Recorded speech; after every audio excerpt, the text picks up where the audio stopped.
Do you remember the Waterproof Walkman? This thing was like 5 pounds of yellow and black magic, especially to an early 90s kid who just wanted to pop in his Boyz II Men or maybe even Spice Girls tape and cruise up and down the hallway at school. I mean, I wanted this cassette player so bad that when my teacher told us that if we earn enough class dollars, we could actually buy one at the end of the semester at a huge school cafeteria event.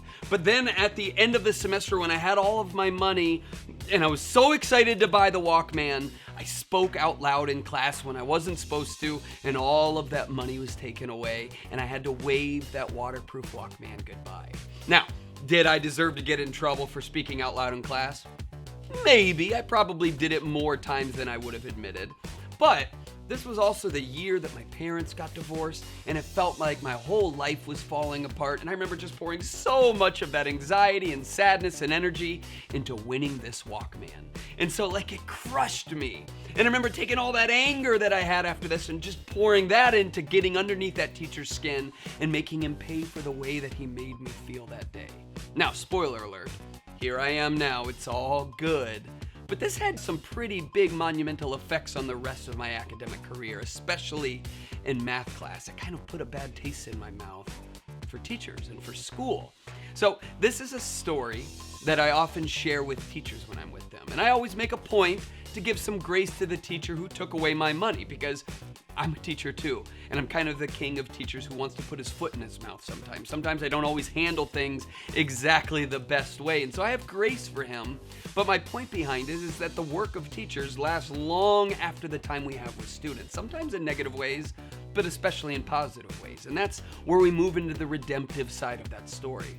But I always share that story, and I really try to make a point that this was a really hard year of my life, and it seemed to have just been capitalized, and that cherry on top was losing my opportunity to win the Walkman.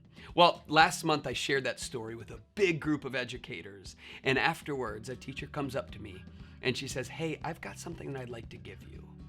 I was like, "Okay." And she pulls out from behind her back a waterproof Walkman. I couldn't believe it. And she's got a stone cold face and she says, "I want you to have this. I've been keeping it in my closet for about 30 years and I never really understood why I never got rid of it until now. It was made for you." And she looks at me and she says, "You didn't get it in 6th grade, and I think that's because you were meant to get it now." And she hands it to me and I don't even know what to say, and I go and I open this thing up, and inside, the tape that she's had in here for almost 30 years was a Boyz II Men tape. And I couldn't believe it. I mean, I'm starting to cry in front of her, and I was just like, "Thank you, this really means a lot." And it did, because it brought me back to 6th grade and just the hurt I was feeling in my life, and as I was going through the divorce and the sadness and some of the trauma in this moment, and it was like it was all okay. And I learned 2 really big important lessons that day when this wonderful teacher gave this to me. One is that kindness really matters. It still really hits deep. You know, when she did this kind act, it moved me, and it still moves me. But my second lesson is that teachers just seem to give this kindness out all the time. You know, I get the opportunity to be with teachers all over the country and even world in this past year. And every time I get home, my friends ask me, "How was the trip? How was going to that school? How was being at that conference?" And every time I'm like, "You wouldn't believe the people that I meet. They are so kind." I mean, I know we live in a time where we're like, "Oh, everybody's polarized and everybody's divisive and everybody's angry." But then I go and I meet with thousands of people all over the place. I'm like, well, not everybody. Not teachers, for the most part. You know, most of them, from Canada to America to ones I've met in Colombia and in Europe, they all seem to have this trait of kindness that they give to others freely. They give it to their students. They give it to strangers that they meet.